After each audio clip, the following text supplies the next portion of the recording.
Satu keluarga, bapaknya, ibunya, anaknya semua ngorok semua, Ustaz. Apakah ini yang Ustaz sering katakan satu sifat, Ustaz?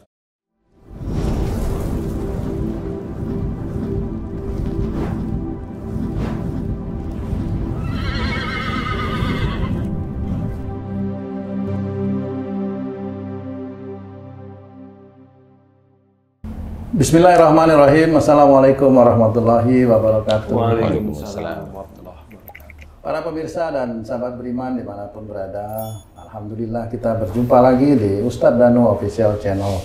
Semoga kita selalu dalam lindungan Allah Subhanahu wa Ta'ala. Di video kali ini kita akan ngaji lagi bersama guru kita semua, Pak Ustadz Danu, yang sudah hadir di sini bersama kami. Assalamualaikum Pak Ustadz. Waalaikumsalam warahmatullahi wabarakatuh. Amin. Assalamualaikum Bang Ki. Waalaikumsalam Pak Tung. Alhamdulillah. Para pemirsa dan sahabat beriman dimanapun berada, ini pasti rasa-rasanya semua orang punya pengalaman yang sama seperti saya nih, sahabat beriman. Pengalaman atau mengalami? Mengalami dan pengalaman.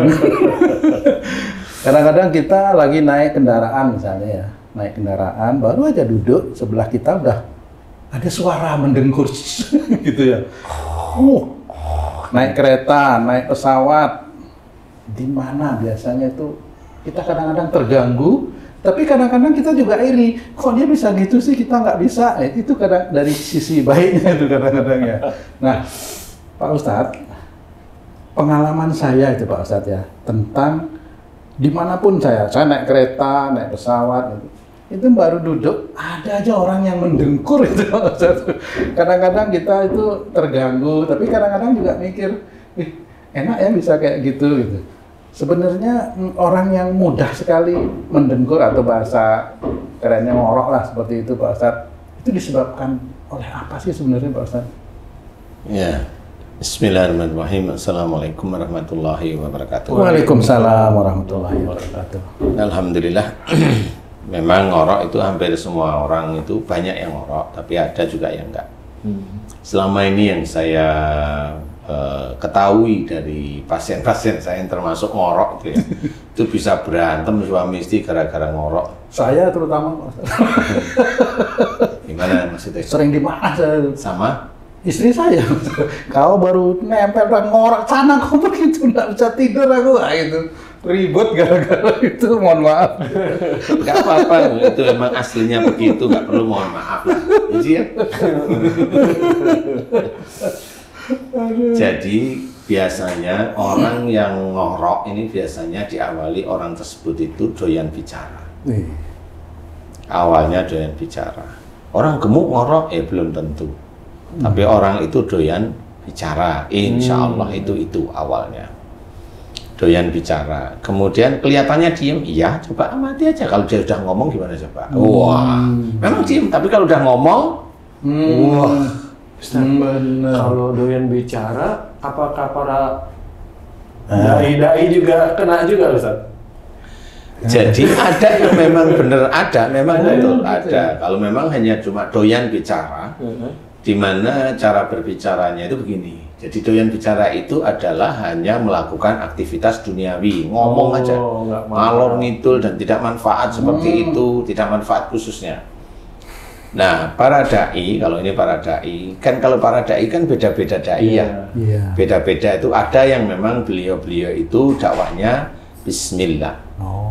Jadi karena Allah itu ada beda. Kemudian pada saat beliau itu menyampaikan risalah-risalah agama, beliau juga menyiapkan bahwa apakah dirinya itu sudah menjalankan atau belum. Kemudian ayat-ayat yang dimunculkan itu adalah ayat-ayat yang dia munculkan bukan untuk menampilkan bahwa dia itu hebat, tapi memunculkan itu agar jamaah itu atau taklim itu paham sehingga bisa diakomodir atau dikerjakan, difahami, kemudian dikerjakan sebenarnya. Jadi nilai di situ dari pikiran seorang dai itu akan dinilai oleh Allah Ta'ala. Sehingga pada saat beliau itu menyampaikan sesuatu risalah-risalah agama itu tidak dinilai buruk oleh Allah. Tapi juga ada dai-dai yang memang pengennya itu ya begitulah. Pengennya itu. Jadi ngomongnya itu untuk menampilkan diri sendiri, ya ada yang seperti itu. Nah itu kalau tidur biasanya orang. Insya Allah biasanya orang. Siapapun dia. Karena ada unsur tidak manfaat. Itu cara ngecek dari bicara, insya Allah dari situ. Kalau ada orang yang dia bicara banyak tapi kok tidak ngorok, dia bicaranya tertata, insya Allah tertata. Jadi nggak ngomong ngawur kayak gitu. Jadi ngomong tertata itu gimana? Coba umpamanya ini pura-pura nih, tung di dalam keluarga kan gitu, di dalam keluarga. Nah pada saat tung itu kamu itu mau meminta menyuruh istri atau anak, itu kan dipikir dulu, aku menyuruh ini pas nggak ya mamanya. Dan pada saat oh ya pas karena aku di luar kota boleh kan. Yang kedua, kalimat yang dipakai untuk menyuruh atau meminta mengerjakan pas nggak ya, itu harus dipikir. Jadi kalau kalimatnya nyuruhnya kalimatnya itu didengar oleh mereka tidak enak, tetapi jawaban kamu tung kan saya di luar kota kan nggak nyambung. Betul. Sebenarnya nggak nyambung ini. Nyambung hanya keadaan, tapi sebenarnya antara jawabanmu di luar kota dengan kamu nyuruh dengan kalimat yang didengar itu tidak enak, itu nggak nyambung menurut saya. Nah itu tetap sama, itu tetap kurang bermanfaat, itu tetap dinilai oleh Allah Ta'ala. Jadi jangan punya pikiran seorang manusia itu tidak dinilai tiap waktunya, tiap saat atau tiap detiknya. Paling gampang itu semua dinilai, baik yang buruk maupun yang baik akan dinilai. Makanya di sini salah satunya, kalau bicara itu memang kurang manfaat atau banyak tidak manfaatnya, rata-rata ngorok. Wah, seperti itu. Insya Allah seperti itu. Tapi dia memang diem, jarang ngomong, walaupun kalau ngomong emosi sesekali, tapi dia jarang ngomong, ya jarang ngorok. Karena dia nggak banyak ngomong. Ngomongnya kan dia emosi, iya itu nanti beda tempat. Oh iya. Kalau dia emosi, tiap kali emosi, tapi dia jarang ngomong, memang tidak ngorok. Tapi kalau itu wanita, siap-siap aja kamu kena kanker. Siap-siap aja, iya karena memang ini kan beda tempat sebenarnya. Selalu mengintai itu Pak Ustadz ya, penyakit itu dari kesalahan itu ya. Iya, karena memang oleh Allah Ta'ala disuruh orang Muslim, khususnya orang Muslim itu baik dan benar di hadapan Allah Ta'ala, jangan sampai melakukan kesalahan. Dan sudah jelas dari ngorok itu insya Allah menurut saya itu dari bicara yang tidak manfaat. Betul. Kan gitu. Jadi kalau mamanya orang diem mamanya, tapi kalau ngomong pedes diem tapi nggak ngorok sih dia. Tapi kalau ngomong pedes dia sering sariawan. Walaupun dia nggak banyak ngomong, tapi ngorok juga. Kalau ngorok dan sariawan loh, dia banyak ngomong nggak manfaat dan juga pedas. Jadi ketawa loh. Iya, harus diakui nih. Jadi AJJ itu kalau denger tuh ngomong itu kayak ditempelin sandal gitu. Saya ingat teman saya Ustaz. Teman ini, teman siap. Teman itu kalau setiap malam minggu ngapel Ustaz. Itu dulu waktu muda nih ceritanya. Teman saya. Oh iya. Teman saya dulu cerita dulu waktu dia ngapel. Cewek apa cowok nih temannya? Temannya cowok. Oh cowok. AJJ itu laki. Dia kenal cewek pertama kali langsung jadi istri kok. Bener. Akhirnya nyesel nih. Setiap hari malam minggu gitu. Iya. Teman perempuannya itu selalu sariawan. Oh iya. Terus bener. Itu dulu ya, kalau sekarang ketemu saya nasihatin kamu jangan pilih. Tapi akhirnya kepilih juga itu. Dia udah jadi. Oh udah jadi. Tapi bukan ngorok ya Ji ya? Bukan. Sariawan. Tadi lagi ngomong sariawan. Iya sariawan. Berarti emang omongannya pedas. Bener sih, alhamdulillah. Jadi memang bisa dilihat mau milih apa enggak itu ya bisa dari penyakitnya apa gitu. Tanya aja kan mereka nggak sadar ya. Saya penyakit ini udah jangan deh. Aduh ya Allah ya Rabb. Jadi memang hal tersebut itu jengkelin bagi orang sekitarnya lah ya. Istilahnya kalau dulu kamu tuh kalau udah di rumah itu nggak diajak ngomong 5 menit aja sudah ngorok. Jadi Direkam lagi. Tahu Ustaz, pernah ngerekam orang. Wah, malu-maluin tuh. yang malu siapa? Saya. Oh, iya. Memang banyak enggak manfaat kalau tak pikir-pikir Pak Ustaz. Masya Allah, Masya Allah. Iya memang, makanya Mungkin bermanfaat untuk patung. bukan bermanfaat sih yang benar sih, mungkin mengenakan kan gitu ya. Nyenengin kok yang dosa itu. Saat itu, Pak. Tetap, oh iya ya. Iya, jadi iya. umpamanya yang nggak manfaat ya banyak. Nanti kamu di pekerjaan yang ngomongnya ya kurang manfaat. Ya apalagi. Kemudian kamu umpamanya lagi pas entertain yang ngomongnya nggak manfaat, lebih banyak lagi. Kan nyanyi. Itu kan maksud Ustaz kan nggak bermanfaat menurut Allah. Menurut Allah. Kadang kalau menurut dirinya kok sangat bermanfaat. ini nanti ada sandal melayang. Dosa kok manfaat sih. Manfaat. Jadi memang seperti itu. Jadi coba nanti mulai kalau bicara itu dipilah kan gitu ya. Kalimat atau kata itu dicari kata yang baik. Orang lain mendengar itu nyaman kan begitu ya. Kemudian kalau bicara itu benar manfaat. Tidak hanya cuma manfaat. Jadi pada saat menerangkan sesuatu kebaikan itu dibikin gampang.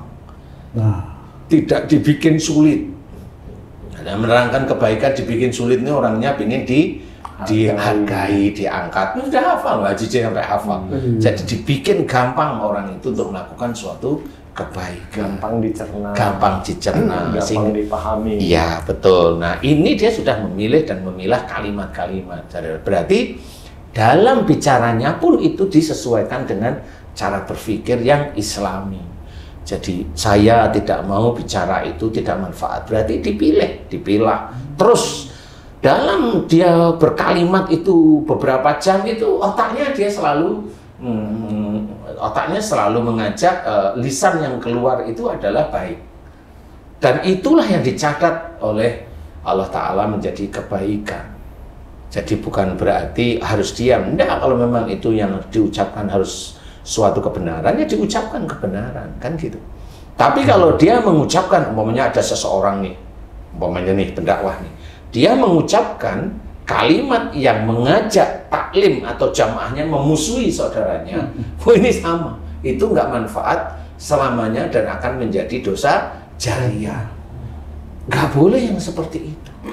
Jadi kalau kita itu sudah ada seorang membaca Asyhadu an la ilaha illallah wa asyhadu anna Muhammadur Rasulullah, itu sudah saudara. Hati-hati kalimat di mulut ini. Hati-hati. Kalau kalimat di mulut itu menjadikan rusaknya akidah orang yang mendengar, kemudian mengajak orang itu memusuhi saudaranya, kan dia juga mengakui kalau orang beriman itu saudaranya, betul nggak sih? Tapi orang tersebut munafik di hadapan Allah Ta'ala dan dia menyebarkan kebencian kepada saudaranya yang lain, itu munafik. Munafik itu sudah jelas besok tempatnya di mana? Di neraka. Neraka sudah jelas. Walaupun dia pendakwah, neraka jelas. Makanya hati-hati. Dakwah pun juga harus hati-hati, nggak bisa seperti itu. Jadi harus belajar bahwa bicara harus ditata. Difikirin tiap kalimat, kecuali memang bercanda. Bercanda sudah paham, oh ini bercanda, ini tidak serius. Kalau memang orang tak tahu itu bercanda, bilang ini bercanda ya, bilang seperti ini bercanda. Jadi ini sudah menjadi teken kontraknya bercanda, jadi nggak serius. Sehingga kita tidak dinilai jelek oleh Allah Ta'ala. Nah, disitulah kita mulai belajar untuk menata lisan. Sehingga seseorang itu mengerti, oh ini lisannya baik, oh ini lisan tidak baik. Seorang yang ngomong ngotot aja, oh itu batuk, insya Allah. Tapi kalau dia omongannya ngotot nggak batuk, insya Allah imannya kurang. Udah gitu aja kuncinya. Walaupun dia pendakwah, tapi kalau dia tidak batuk, insya Allah imannya kurang. Kalau dia imannya kuat, insya Allah dia akan batuk. Karena ngotot itu sebenarnya juga dilarang. Bicaralah yang lemah, lembut seperti itu, karena disuruh oleh Allah Ta'ala. Lemah lembutlah kamu kepada mereka, seperti itu. lintalahum. Itu harus difahami. Berlemah lembut kepada mereka itu harus kita kerjakan. Nggak bisa ngotot aja kan. Ya? Kayak umpamanya ngomong sama temennya, ngomong tentang keluarga, wah cus, udah bener dia ngomongin. Besok bangun pagi langsung kakinya sakit, cukup. Itu berarti imannya kuat. Kan langsung dikasih sakit. Berarti itu omongannya salah. berarti saya dari dulu terbuaikan tuh Pak. Saya pernah beberapa kali tertidur di proyek ya, siang itu kan kalau kena ini tertidur ngorok. Nanti teman sebelah, Pak, capek ya Pak? Oh iya capek. Berarti itu jam berapa dibangunin? Biasanya habis makan siang tuh Pak Ustadz, jam 1 lah, jam 1 siang itu kan. Jam 1 siang, itu tidur habis makan siang. Suka tertidur dan ngorok tuh. Nah, itu biasanya makannya itu pas kenyang. Kalau makannya itu kurang kenyang, biasanya nggak tidur. Pergi nyari yang lain. Itu udah tidur, pergi ke tempat yang lain katanya. Iya, maksudnya yang dingin gitu. Satu keluarga, bapaknya, ibunya, anaknya semua ngorok semua. Apakah ini yang Ustadz sering katakan satu sifat Ustadz? Iya, satu sifat insya Allah seperti itu. Jadi satu sifat, walaupun kelihatannya pendiam loh ya. Nanti coba dipancing kalau ngomong enak. Dia banyak ngomong nggak itu? Satu sifat itu. Satu sifat itu ngomong dulu deh gitu. Insya Allah itu akan ketahuan beneran. Ini siapa ini sih? Ada netizen. Dia yang bertanya. Ada netizen. Sifatnya insya Allah seperti itu. Jadi mirip sifatnya. Nah itu kalau memang imamnya mau merubah sifat keluarganya yang ngomong itu banyak tidak manfaat, nah itu keren. Imamnya keren saya bilang gitu. Karena imamnya juga belajar untuk mengeliminasi itu keluarganya yang memang banyak ngomong yang kurang manfaat. Nah, itu bagus sebenarnya. Dan itu dia doa untuk diri sendiri, kemudian istrinya diajak doa, kemudian didoakan anak-anaknya, itu bagus. Sama seperti umpamanya sedulur beriman, ada anaknya nakal, dilihat itu jangan anaknya dulu. Kita aja orang tuanya kalau memang iya ya. Kayak nakalnya ini kayak saya deh, atau oh ini kayak ayahnya deh. Nggak ada masalah, nggak usah nyalain ayahnya. Sama-sama suruh ngelihat aja berdua kan itu.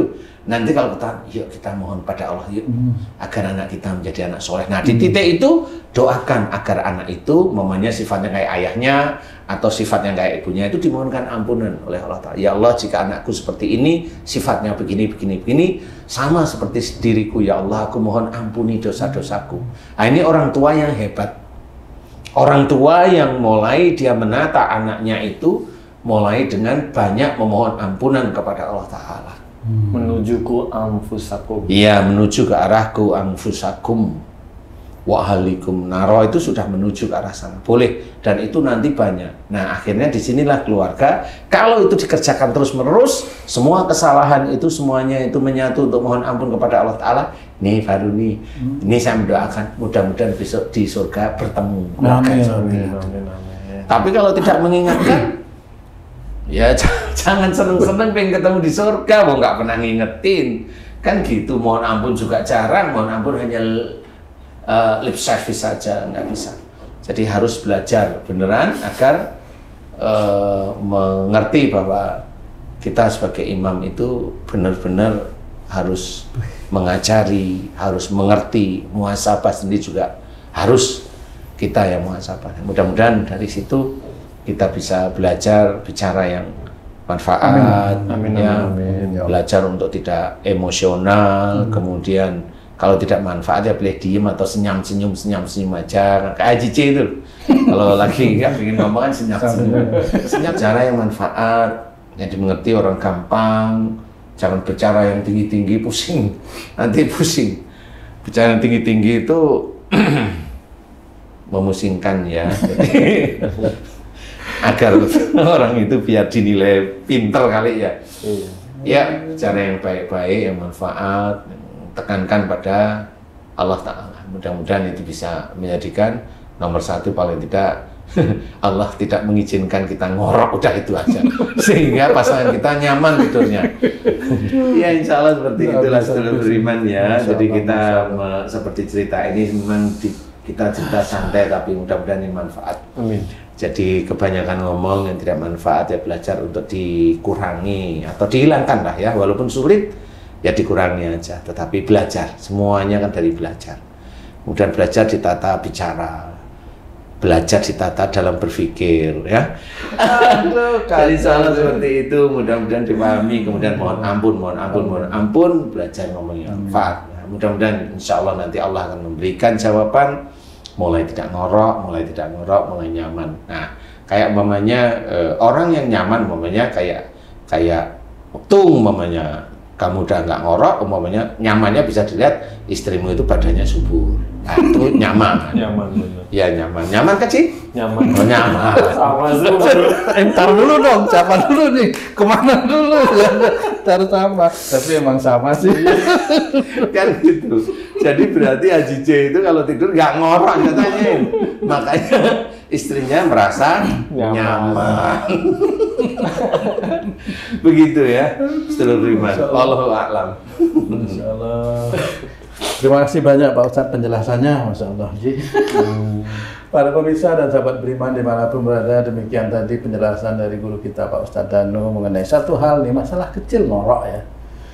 Mudah-mudahan kita bukan hanya bisa memahami tapi mencoba untuk mempraktekkan apa yang telah beliau sampaikan, analisa-analisa beliau dan solusi-solusi yang beliau sampaikan.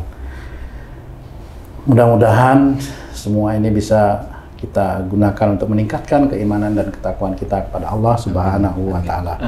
Saya Tung pamit diri, sampai jumpa di video kami yang lain. Apabila ada kata-kata kami yang salah dan kurang berkenan, kami mohon maaf. Wassalamualaikum warahmatullahi wabarakatuh. Waalaikumsalam warahmatullahi wabarakatuh. Alhamdulillah.